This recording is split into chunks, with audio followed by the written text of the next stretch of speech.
Siya Ram, Jai Jai Hanuman. Jai Siya Ram, Jai. Good morning, everyone. Great to see all of you. There's still a few people I see coming in from the waiting room, so we'll just give it another half a minute or so. Good morning. If you're joining us for the first time, make sure you put your screen on gallery view, which for most devices is on the top right of your screen if you hover over that with your mouse. And that lets you see everyone on the screen, all the little squares of love that are coming together here today with us. Good morning. Wherever you're joining from, a beautiful good morning to you. There's still some folks trying to come in from the waiting room, so we'll just wait another moment for them. Morning, dear ones. I love seeing Anne and Diana. Is that you two outside in the sun? I love that. With the sunglasses on. Very cool. Good. Well, welcome everyone. Those joining for the first time, if you are, welcome to our weekly virtual sanctuary. We've been coming together for, I think this is our 6th week now. And to those returning, welcome back here into our community that we create every Sunday morning in this virtual way. So super happy to have all of you with us. And I'm going to invite you to grab your candle. Grab your little candle. Don't light it yet, but just have it nearby you, because that is how we will start, as we always start. And then maybe once you're settled with your candle, just find a comfortable position and let your eyes close. And find for you your own unique posture of prayer.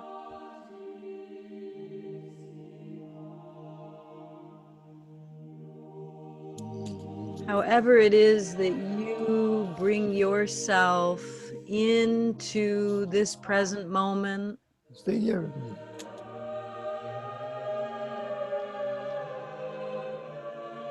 Allow yourself to come into that inner or outer posture of prayer.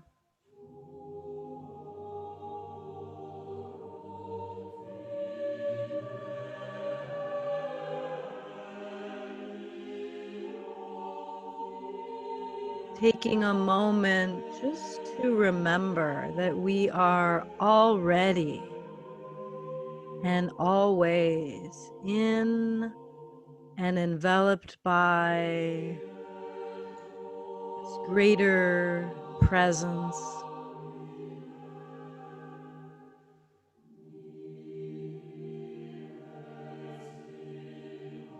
Swimming in it like the fish in the ocean, and yet often forgetting that we are held up by this greater presence. So prayer, one reason for prayer actually is just to remind ourselves of what's already true, what's already present.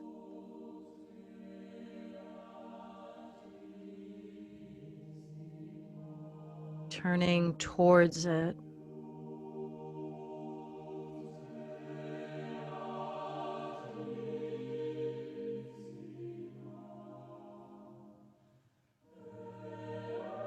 And if there's anything you want to ask for or communicate to that presence in this moment, just trusting your own prayer, your own communication.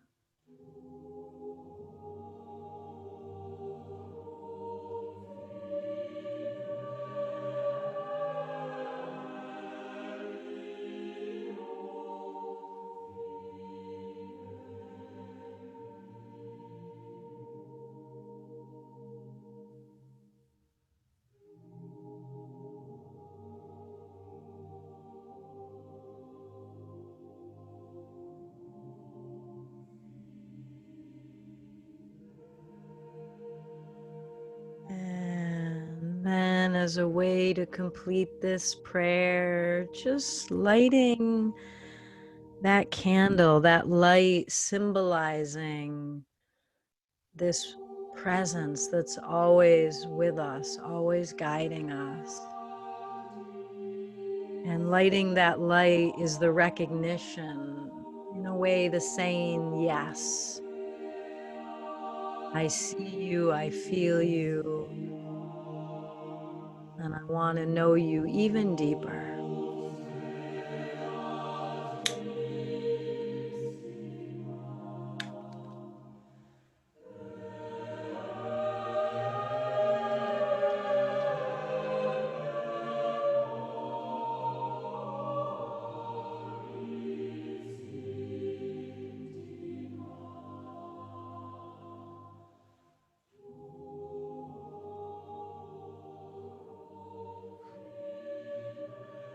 And then setting that candle off on your altar or wherever you're going to put it.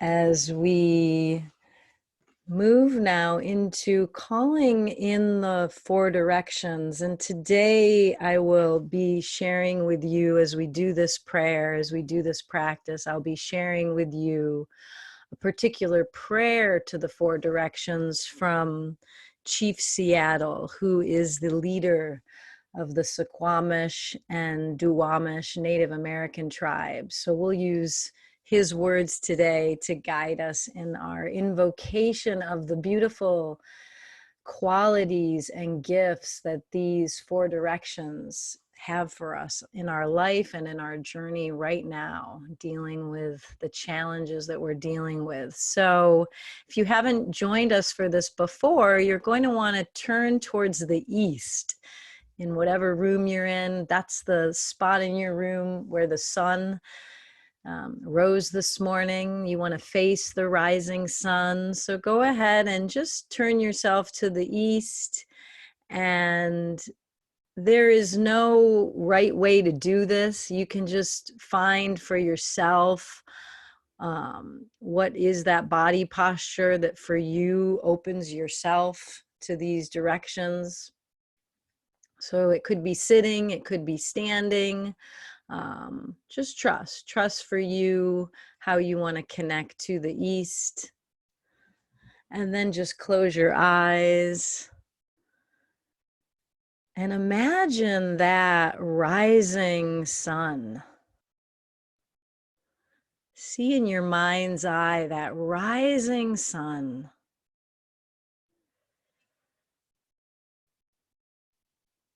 And we'll listen to Chief Seattle's invocation to this direction.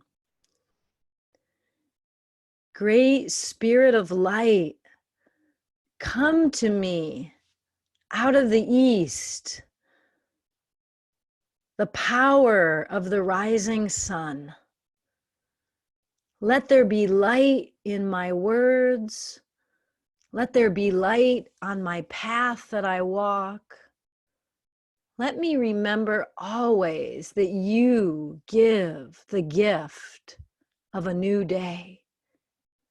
And never let me be burdened with sorrow by not starting over again.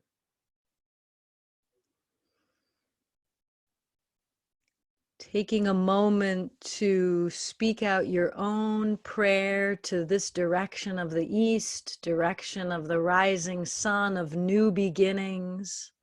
Anything you want to ask for or express your gratitude for, speaking that out in your own words.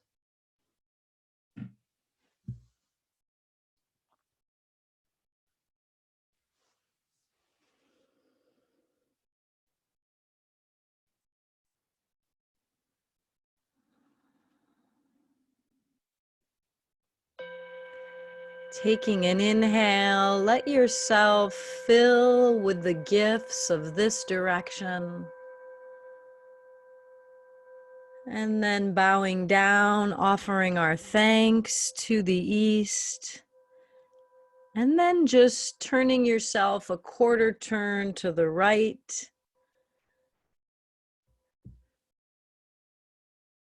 Closing your eyes again, putting your body in a posture that opens you to the direction of the south. The point where the sun is at the highest.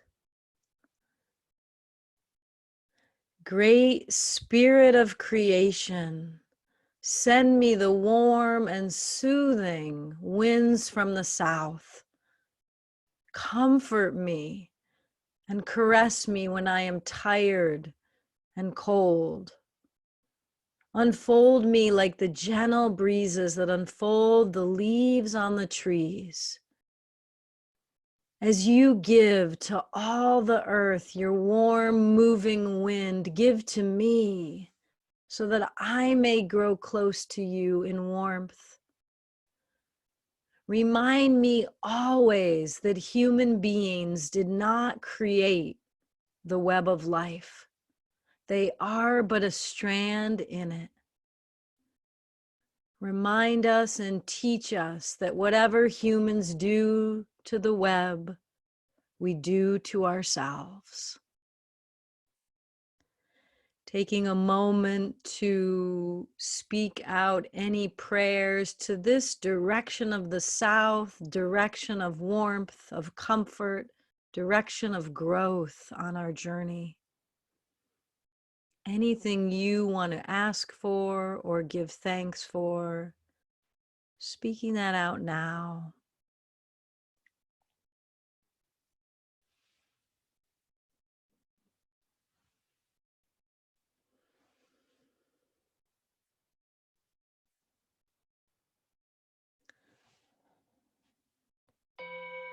Inhaling, and imagine you are filling with the gifts of this direction. Offering your bow, offering your thanks, and then turning again a quarter turn to the right as we face the west. Closing your eyes again, finding a posture that opens you to this direction. Great life-giving Spirit of the West, direction of sundown. Let me remember every day that the moment will come when my sun will go down. Never let me forget that I must fade into you. Give me a beautiful color. Give me a great sky for setting, so that when it is my time to meet you, I can come with glory. Taking a moment in your own words to pray for, ask for, or express anything you want to this direction of the west, direction of the setting sun. Reminder of the cycle of life and death and rebirth, of which we are all a part.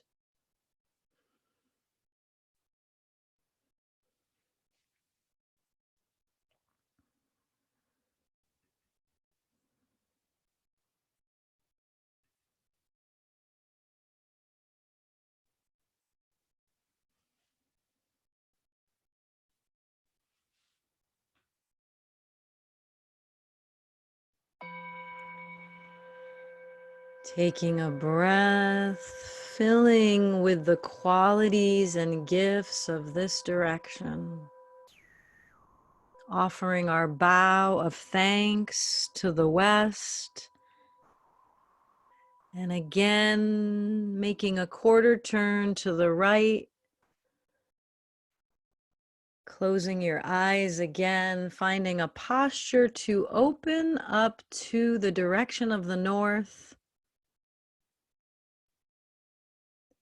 Great Spirit of love, come to me with the power of the north. Make me courageous when the cold wind falls upon me. Give me strength, give me endurance for everything that is harsh, for everything that hurts, for everything that makes me squint.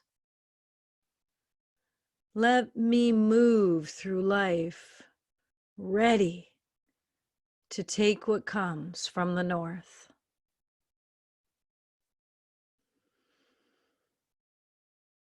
Take a moment to speak your own prayer, your own invocation to this direction of courage, of endurance, of strength.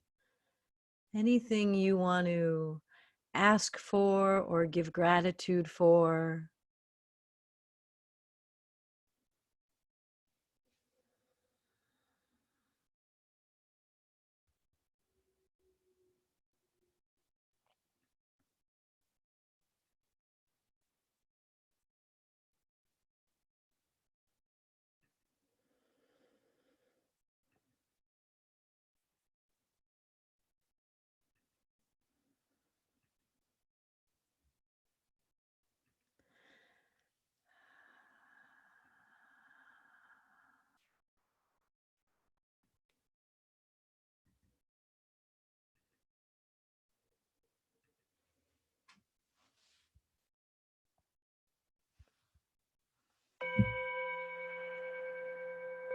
Taking a moment, filling with those gifts of the north, and then offering your bow and finding your way down to Mother Earth, finding a way to connect to the earth beneath you.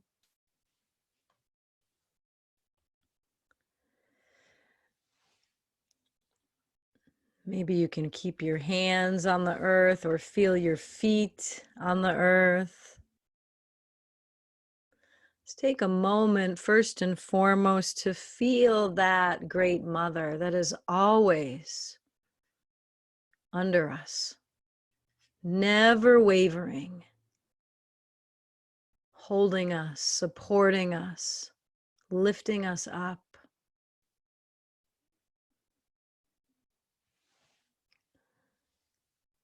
Mother Earth, we gather today also to honor you, the gifts of your creation, the rivers, the waters, the trees, the grasses, the creatures, the stones, the fruits, the plants, all of your creation. Help us, Great Mother, help us find a sustained posture of reverence for you. Teach us to become better stewards of your great gifts.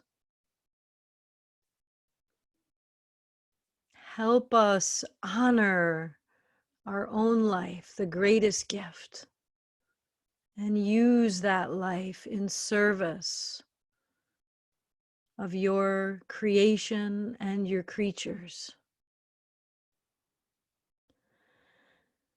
Take a moment to find your own prayer to this Mother Earth, anything you want to express in your own words.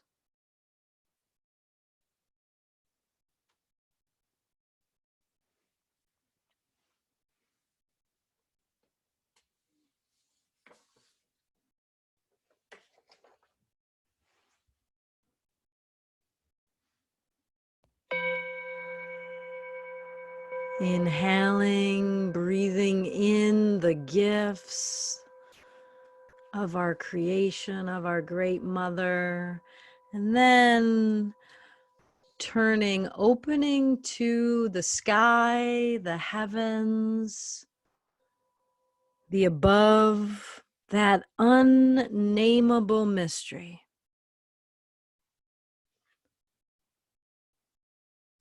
Greater than any of our concepts, greater than any of our beliefs. We open to you, unnameable one. We thank you for bringing us together, for the privilege we have to even come together like this, when so many are suffering and don't have this opportunity. We come to you with awe. We come to you with humility today, knowing we are one dot in your great, great universe.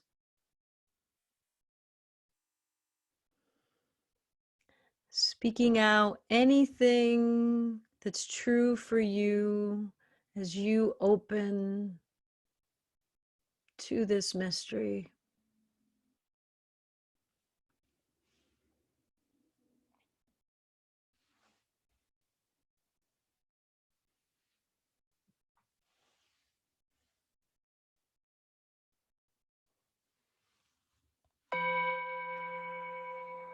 Taking a breath, letting that presence descend into you from above, filling you with light, and completing this practice with a bow.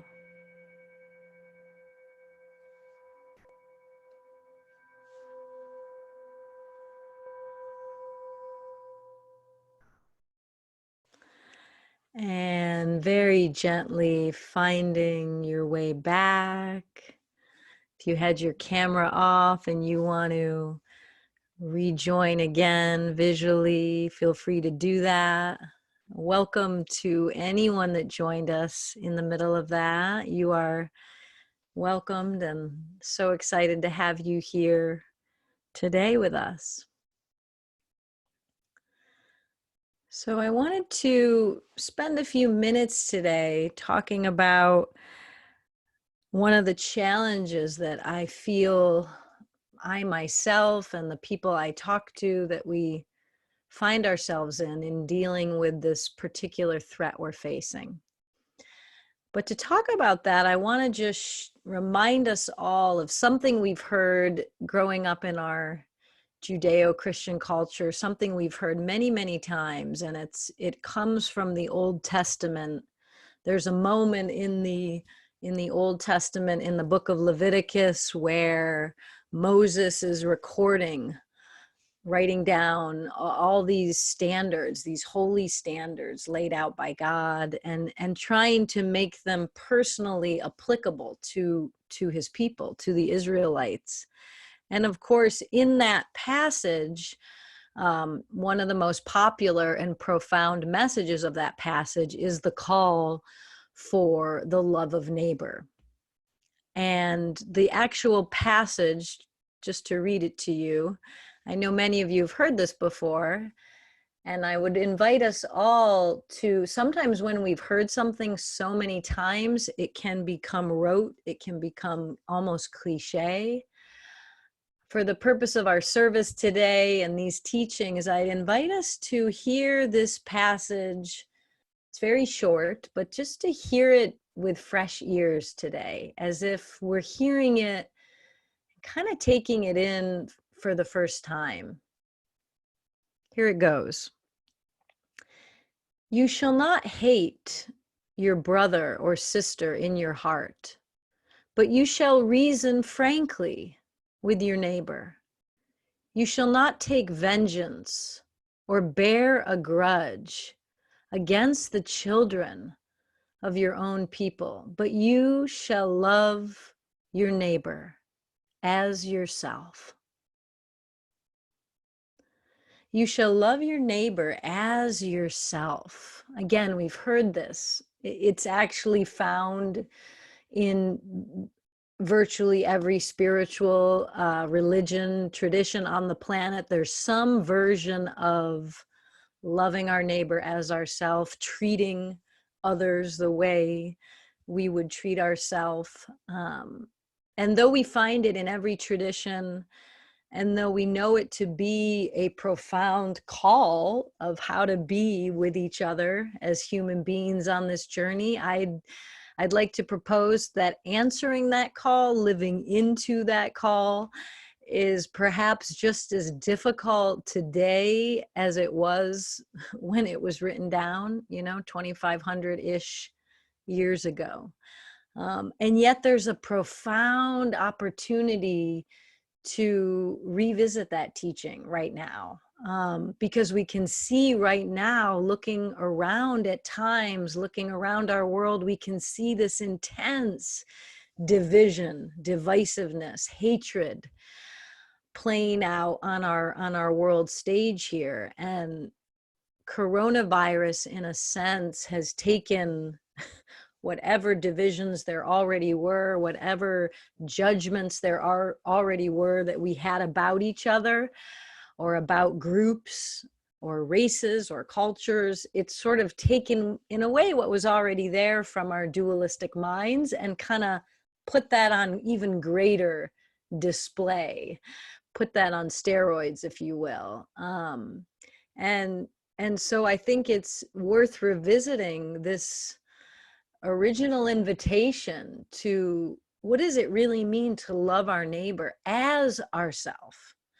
And I think "as" is an important word in that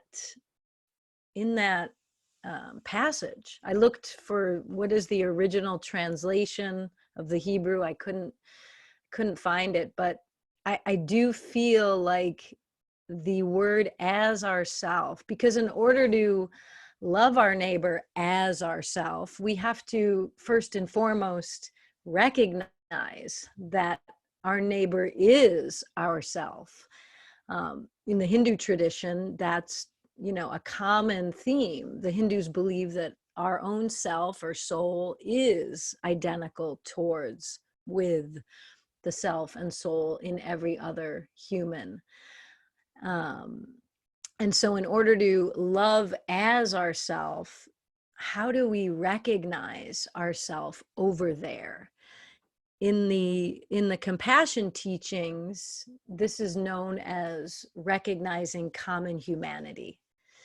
To be willing to see that over there is somebody that at the deepest level is just like me, in a sense, is me. Of course, this can be hard when we see just the surface of the person, right? On the level of appearances, we may look different. We may have different histories. We have different conditionings. We have different beliefs. We may act or respond to life in unbelievably different ways.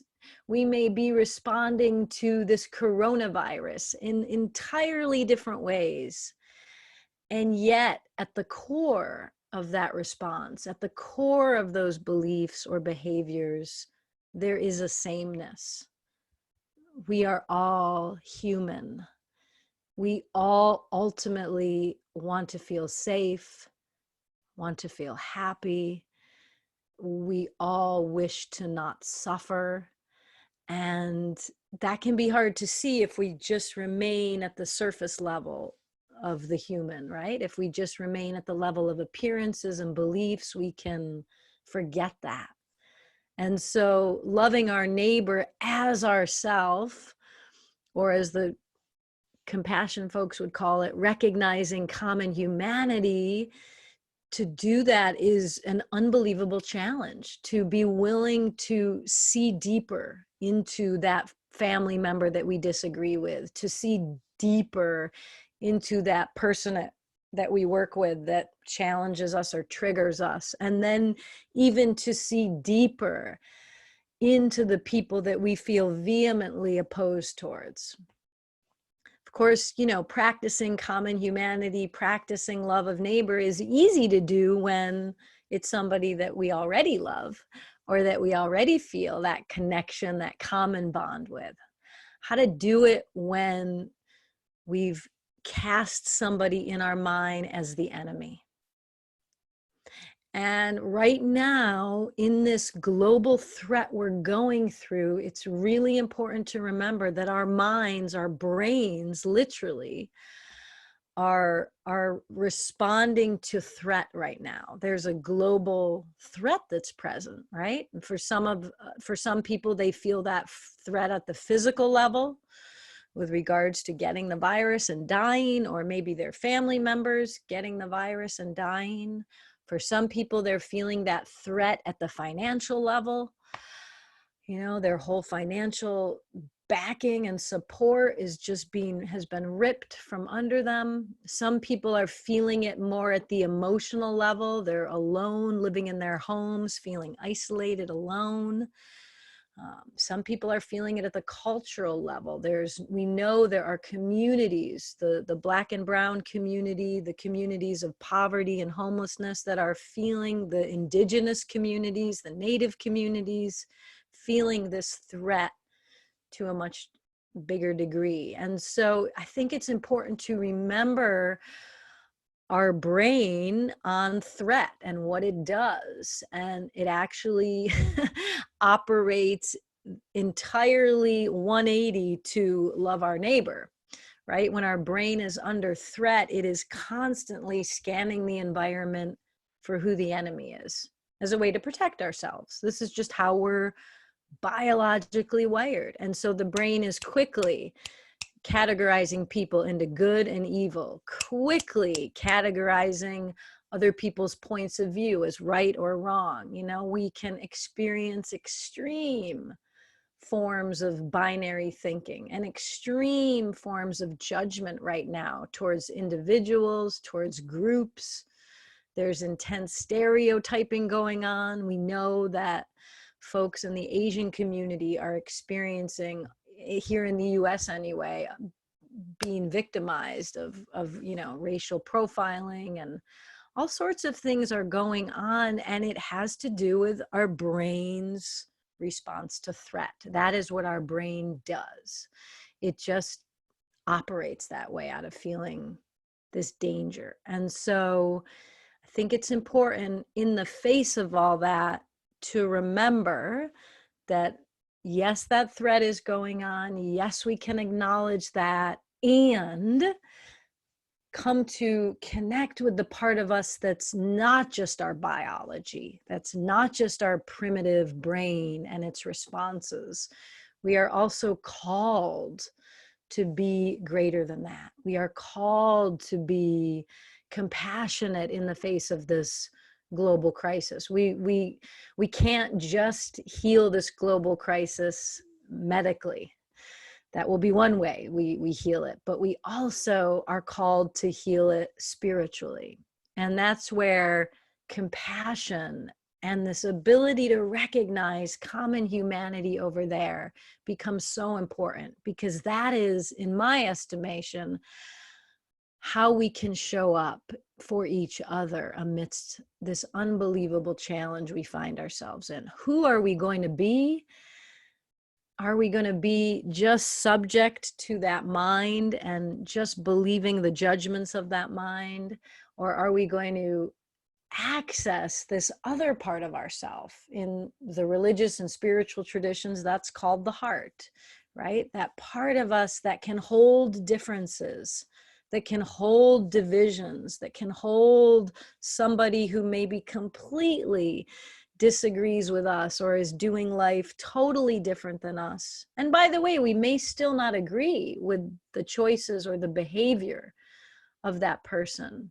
You know, one of the biggest myths about compassion is that it's going to make us a doormat or it's going to make us weak. Actually, no. Compassion is a profound response to suffering, and within it is embedded acting to alleviate suffering wherever we can. It's just the road to that alleviation of suffering is a road that's paved with recognizing the human being over there first and foremost. So we may and are still called to advocate for our positions, to stand up for what we believe in, but we do that from a place of recognition, from a place of compassion versus condemnation. And when we can do that, we can actually accomplish a heck of a lot more.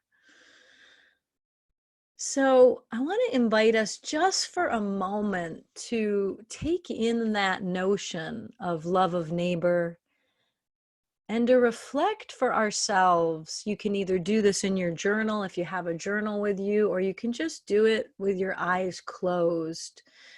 Take a moment to see where you right now struggle to act on that recognition of common humanity, where you struggle to connect with your fellow neighbors.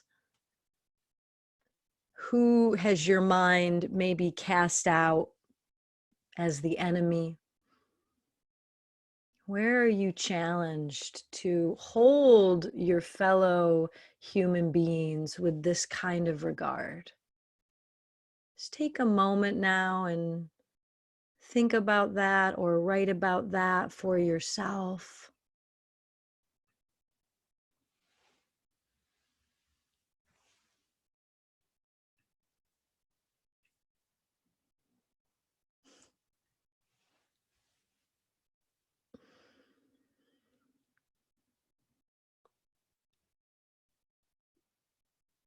Maybe there's someone in your life you know in particular. Wow, with that person, it's really hard to imagine love of neighbor. Our dear friend Rachel Aaron just reminded me this is stated 36 times in the Bible. So it is a pretty important call and invitation for us, and yet one that we find ourselves trying to live into probably our entire lives. So who is that for you? It might be one individual, it might be a group of people. Where do you feel challenged right now to live in to this profound invitation, love of neighbor? And then in the New Testament, of course, it went to love of enemy.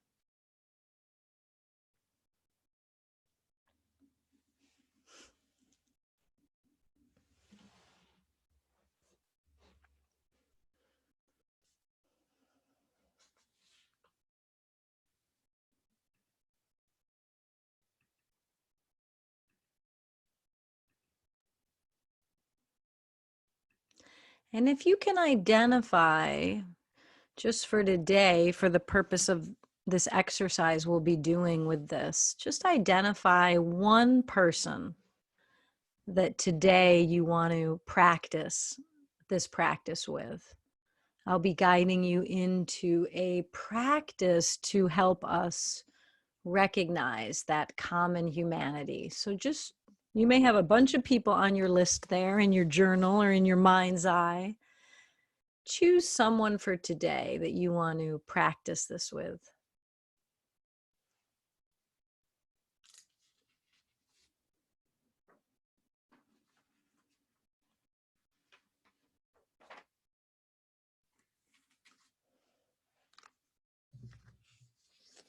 And then once you have that person, just go ahead and find a comfortable position to sit in.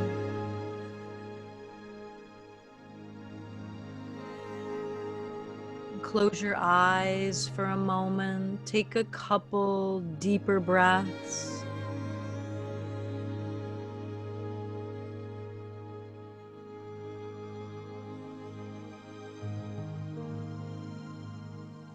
And imagine that you could, for this exercise, connect with your heart center.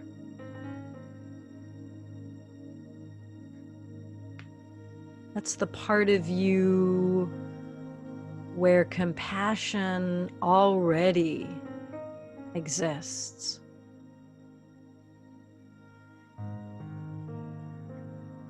And from that heart center, look out.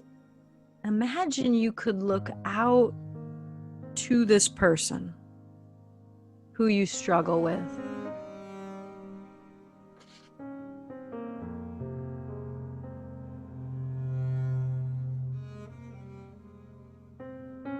And begin for a moment, begin to consider that this person, whoever they may be, at some level, they are suffering. They may not know it themselves. They may not show it on the surface of their behavior. But what we know is that suffering is part of the human condition. Nobody gets out of it. So as you see this person, just consider that they may be suffering. And that on top of that suffering is, imagine for yourself, on top of that suffering is some way they behave, some kind of persona that they live in, almost like a costume, some way of being they've learned or developed over their entire lifetime to deal with that suffering. They put on an armor, they put on a costume as a way to deal with that suffering. See if you can envision that in your mind's eye.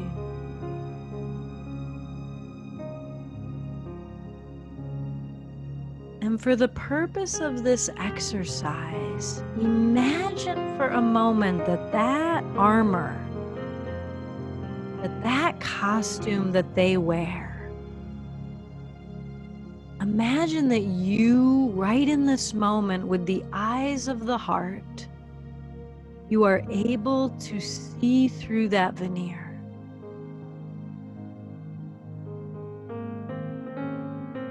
You are able to see through that armor into the human being that lives at the core.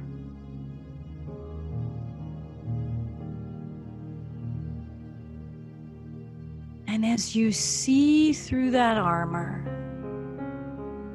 consider that just like you, this person has experienced pain.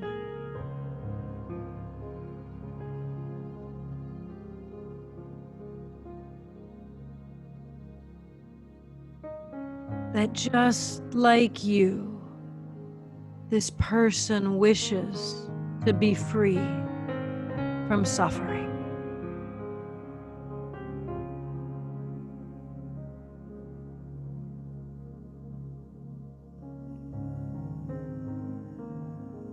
That just like you, this person wants to be safe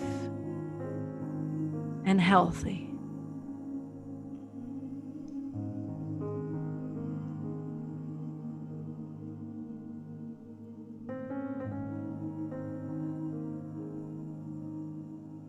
And now imagine that you could also see this same person as a young child. Inside this adult body lives a little child.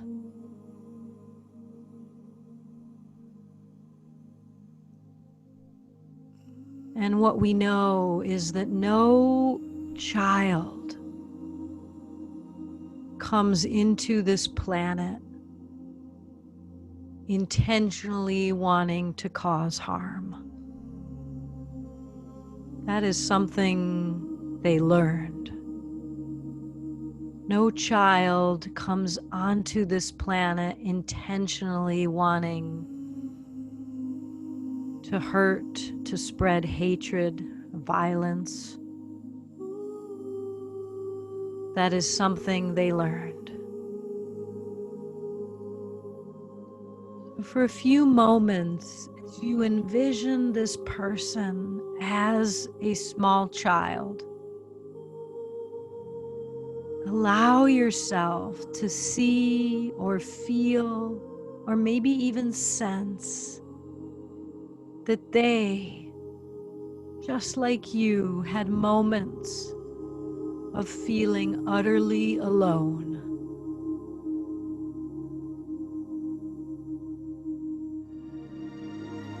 They, just like you, had moments when they felt rejected.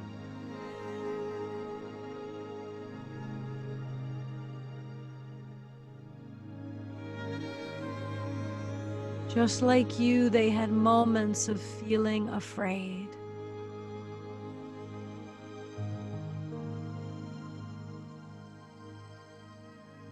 They, like you, had moments of feeling worthless or like they didn't matter.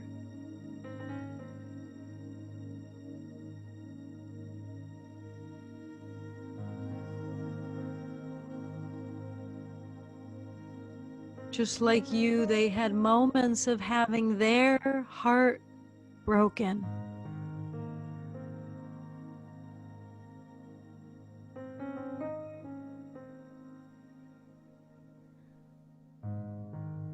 They, like you, had moments of being hurt and hurting those they loved.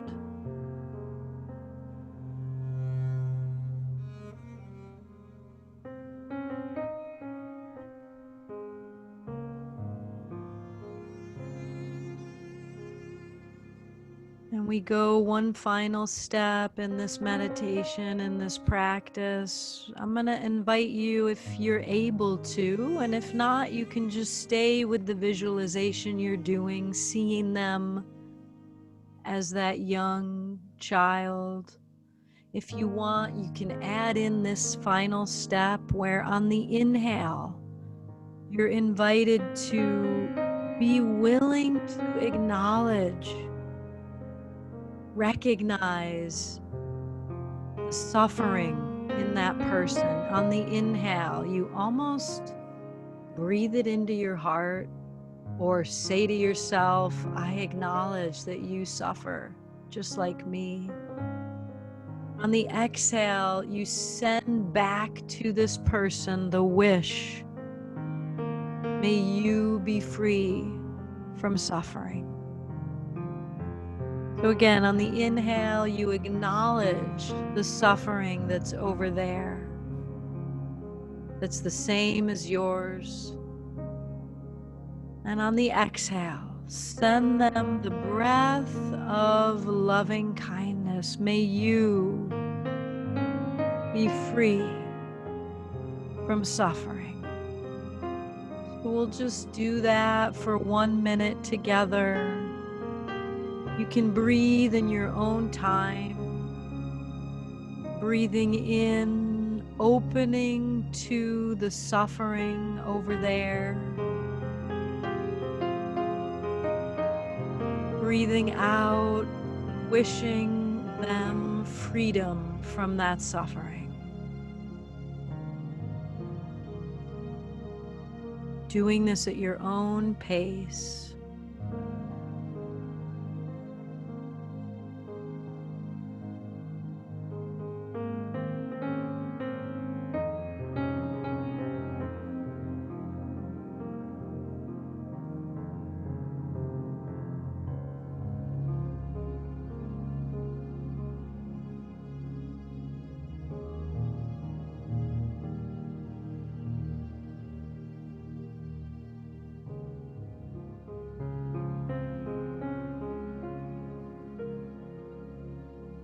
Inhaling, turning towards, recognizing that suffering in them.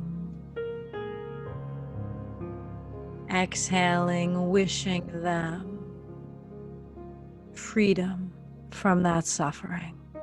Just doing that 2 more times.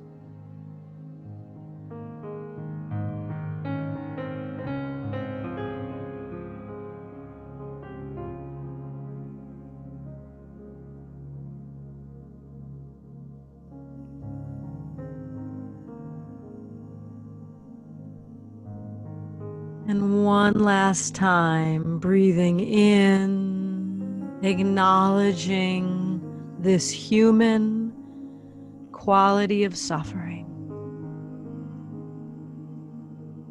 Breathing out and sending them in your own way blessings that they know peace, know happiness, and know freedom from suffering.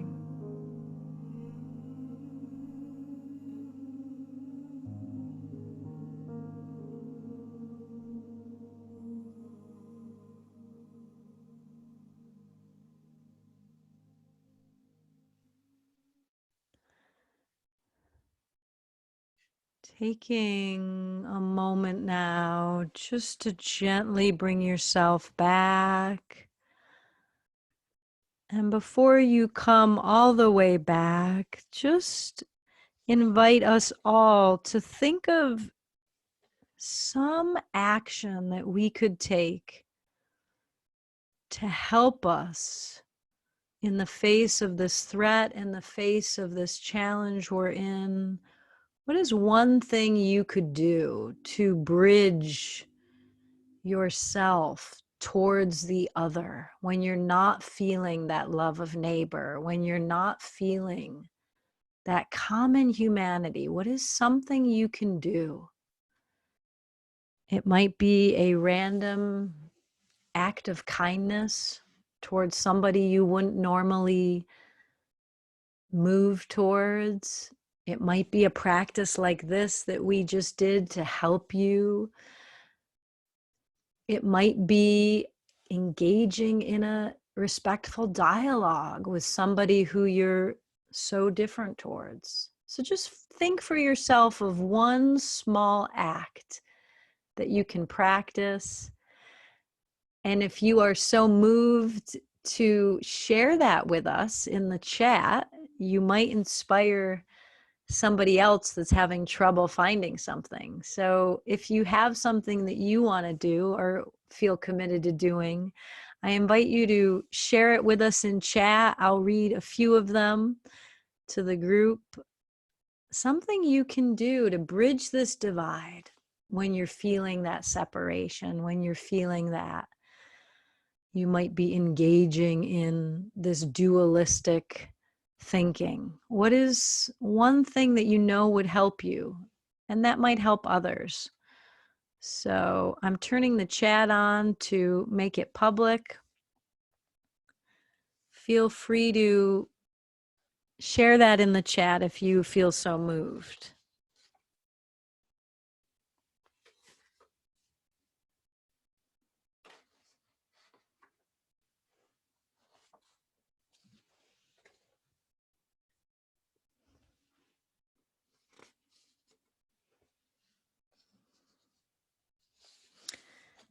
And while those are coming in, I want to read a poem with you, a beautiful poem that to me invites in this quality that we're talking about today, invites in this particular seeing the neighbor as ourself and what happens when we're able to do that. It's a poem some of you may know. It's called Kindness by Naomi Shihab Nye.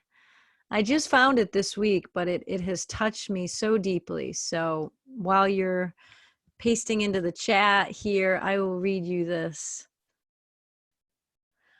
Before you know what kindness really is, you must lose things. Feel the future dissolve in a moment, like salt in a weakened broth. What you held in your hand, what you counted and carefully saved, all of this must go now. How desolate the landscape can be between the regions of kindness. How you ride and ride, thinking the bus will never stop.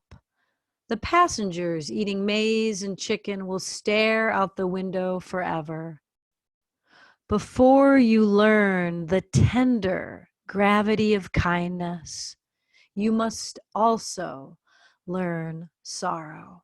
You must travel where the Indian in a white poncho lies dead by the side of the road.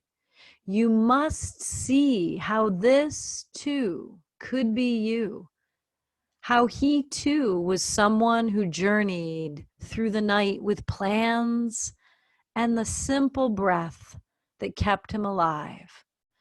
Before you know kindness as the deepest thing inside, you must know sorrow as the other deepest thing. You must wake up with sorrow. You must speak to it till your voice catches the thread of all sorrows and you see the size of the cloth. Then, and only then, it is only kindness that makes sense anymore. Only kindness that ties your shoes and sends you out into the day to gaze at bread. It is only kindness that raises its head from the crowd of the world to say, "It is I you have been looking for," and then goes with you everywhere, like a shadow or a friend.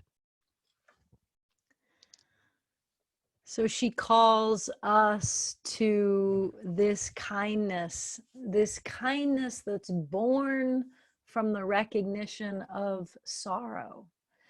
That is the practice we just did there with this person who challenges us.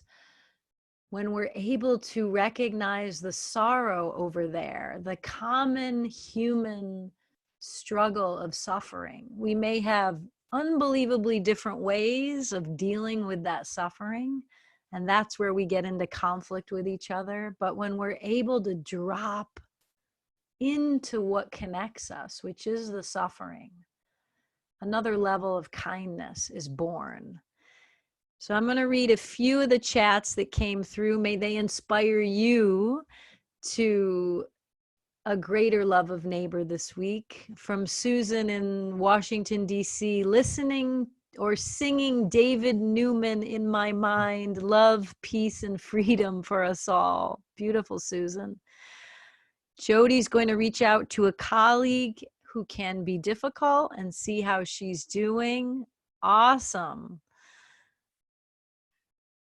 Robert, to not turn away from or abandon the moment of recognition.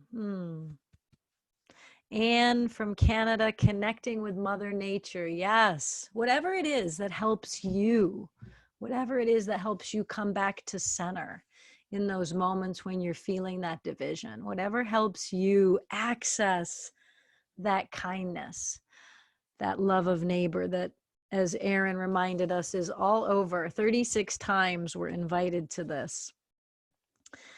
So we're going to move now into our chant. And the chant we're chanting today, you don't need lyrics because there's only 4 words. Om Mani Padme Hum. This is the Buddhist chant to the goddess of compassion, the deity of compassion. So as we chant this today, it can also be a prayer to open us to another level of compassion in our heart. And the translation of the chant is also interesting because it means, or it's been translated by some to mean the jewel in the heart of the lotus. And that's actually what we're called to recognize in this practice of common humanity. We're called to recognize the jewel in the heart of this person over there. We may not agree with their behavior. We may condone their behavior. And at the same time, the heart of compassion lets us hold both. It lets us also recognize the jewel over there, the being over there. So may this chant for all of us help us recognize Om Mani Padme Hum, the jewel in the heart of the lotus. Here we go.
heart of every living creature on this planet.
Couple of minutes, I invite you to look across your screen as you chant and see the common humanity in the eyes of everyone here, too.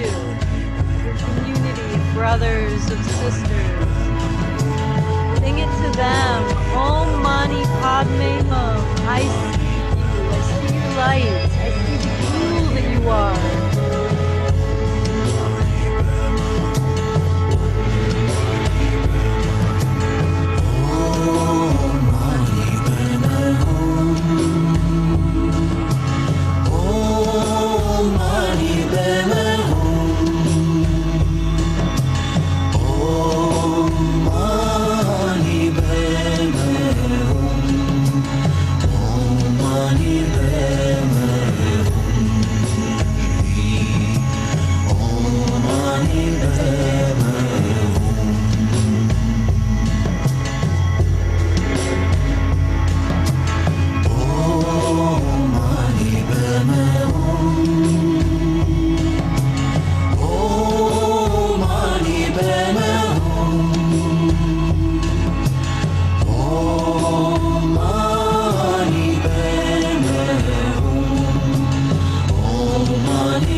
Widen your gallery view in the bottom of the right corner so you can see everyone. I was just told that.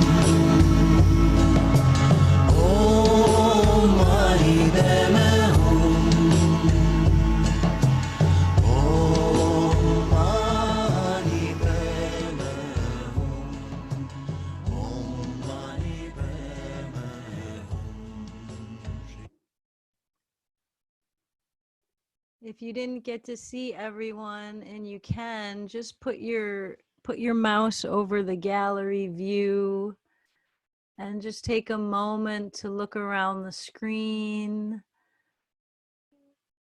at the eyes here, at the hearts here, at the little squares of love. And just take a moment with your eyes to see the jewel in the heart of these lotuses here, this community of human beings.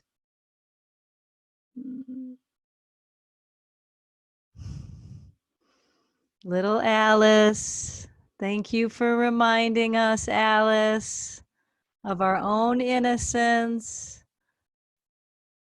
that's inside of everyone.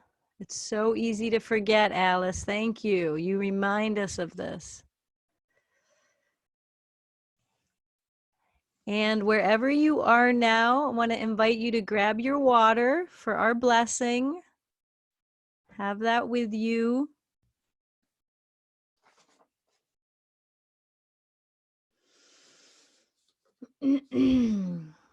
And for those joining for the first time, we do this water blessing. You can do this in any way that works for you. You can sprinkle water on yourself or bless parts of yourself.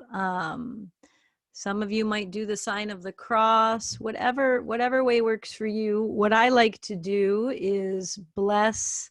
I do like to do the sign of the cross because for me, it honors my the humanity. And today in particular, I'd like to invite us all to bless the human being in us that's suffering.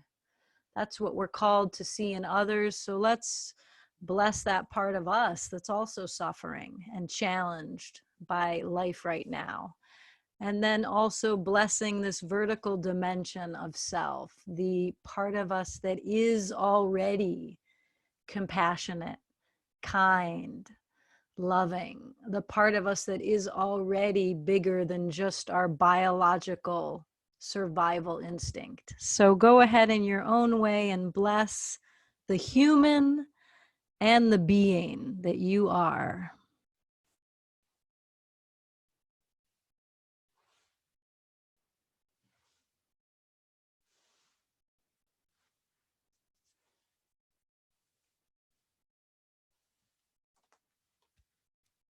Water, that great symbol of cleansing, of clarity, help us to remove those barriers to loving ourselves, loving others, recognizing ourself in others and others in ourself.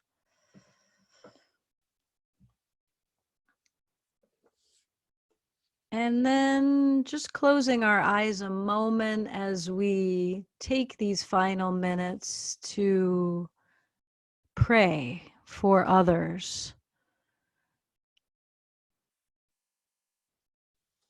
In this field of compassion that we've generated here today, we want to be sure to bring in anyone that is struggling right now, and we'll start with anyone that is struggling or affected by this virus. This virus is connecting the entire human family right now. So we want to bring into our circle anyone that's sick, anyone that's dying, particularly those that are dying alone, and any of the families that are struggling with members that are sick or loss of family members. If you know anyone that's struggling with this virus, please speak out their names wherever you are.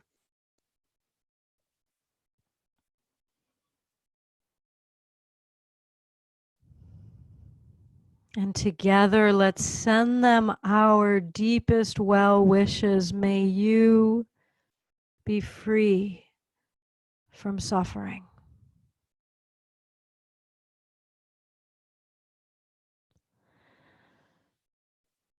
Let's also bring into our circle all of the first responders, the essential workers, really the heroes right now that are risking their lives and their families' lives so that we can be provided for. Doctors, nurses, healthcare staff, janitorial staff, police, firemen, all of the people that are working to keep our world going, grocery store workers, delivery people, any other essential workers, the mail people, calling out anyone you know or any essential workers you want to pray for, speaking their names out.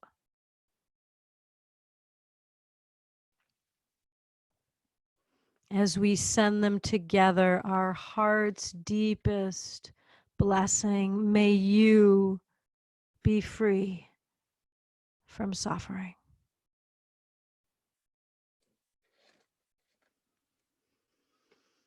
And we bring in now to our circle all the communities of people who are disproportionately more affected than others right now.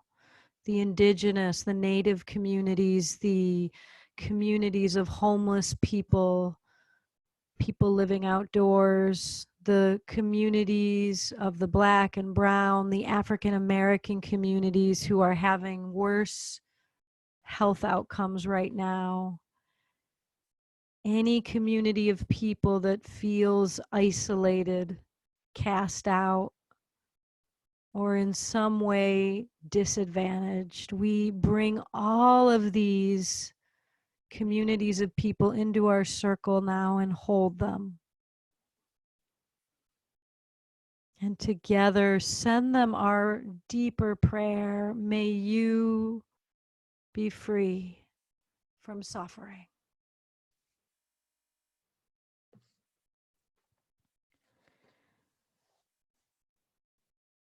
And lastly, into our circle, anyone else beyond just this coronavirus, anyone else you want to pray for, speak for, just voicing their name wherever you are.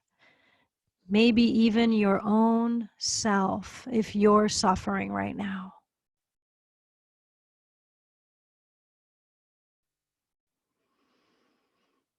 Seeing all of these beings come into our circle now and wishing all of them our heartfelt prayer.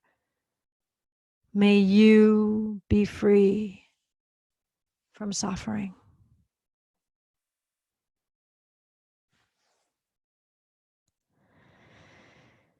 Taking a breath, completing that prayer in your own way. As we now find our cup of juice or water or wine, and we end with the blessing over this cup. If you know it in Hebrew, feel free to do it with me. Baruch atah Adonai Eloheinu melech haolam borei pri hagafen. Blessed are you, source of life, who creates, sustains, loves, and nourishes us on our journey. As we drink this cup in a moment, let it remind us that though we may be physically apart right now, we are connected through that greater presence of creation.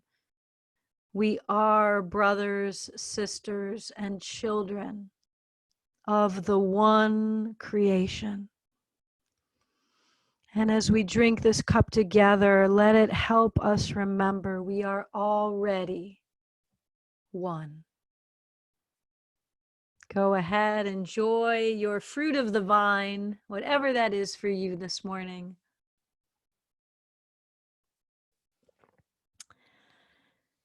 Okay, it wouldn't be a virtual sanctuary without a virtual choir. So I am going to share this week's virtual choir with you all. And thank you to those of you that are sending me virtual choirs. I so love and appreciate that. And if you come across one that you'd like to send me for future, by all means do so. Here is this week's choir. May it inspire us to love that neighbor a little bit more.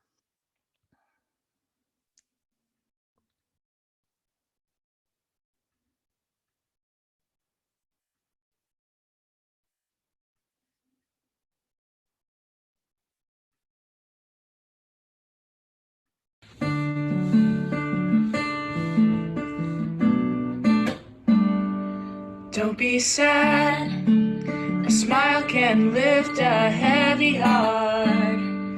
Don't be mad, a thank you makes a brand new start.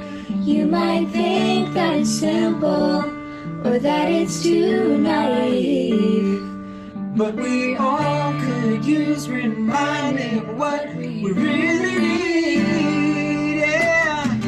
Get up and give hope a try. Don't let the chance pass us by. All we gotta do is give the world a little bit of love, love, love.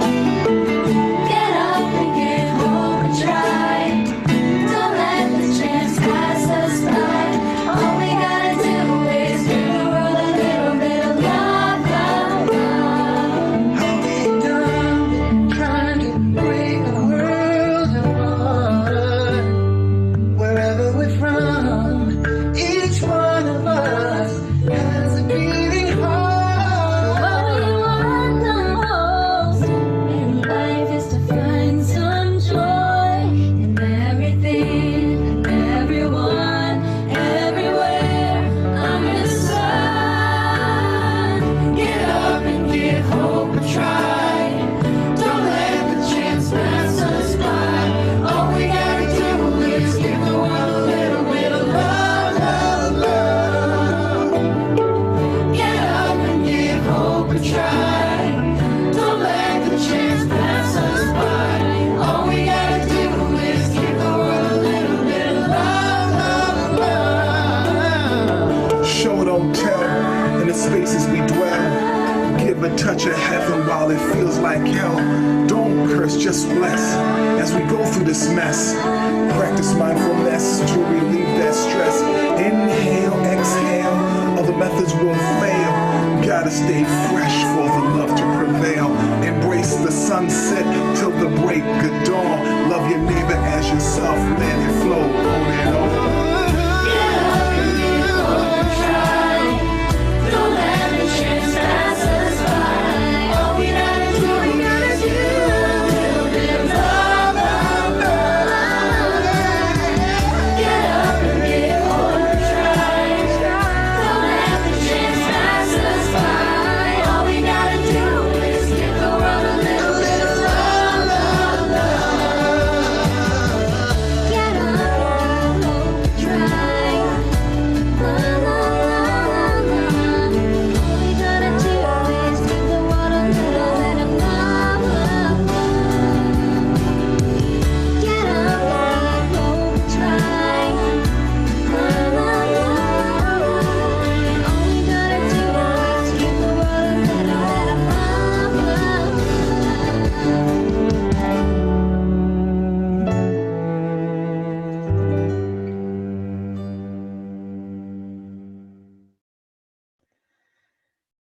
Okay, dear ones, keep sharing the love, keep spreading the love. And it's beautiful always being with you all. As I say every week, and it's true, you guys inspire me and remind me of what's really important. So let's all come off mute and say goodbye to each other. You can also post your goodbyes in chat if you want. I love Bye, you. everyone. And- Bye. Thank you. Thank you. Thank you. Here we go. Thank you, Emma. Thank Thank you. you all. Thank you. Love the chorus. Thanks. Bye. Love you. Bye. Bye, everybody. Thank Bye, daughter. you. Bye. Until next time. Bye-bye. Love you all. Bye, Meryl. All right. Bye, everybody. Power. Power. Power. Thank you. Hi, Kai. Hi, buddy. Wait. I'll call you all my later. Hi. Hi. Can you hear me? Yes. Yeah. Yes. Oh. Hi, Kai. Hi, David. Hi, Heidi. Hi, Meryl. Hi, yeah.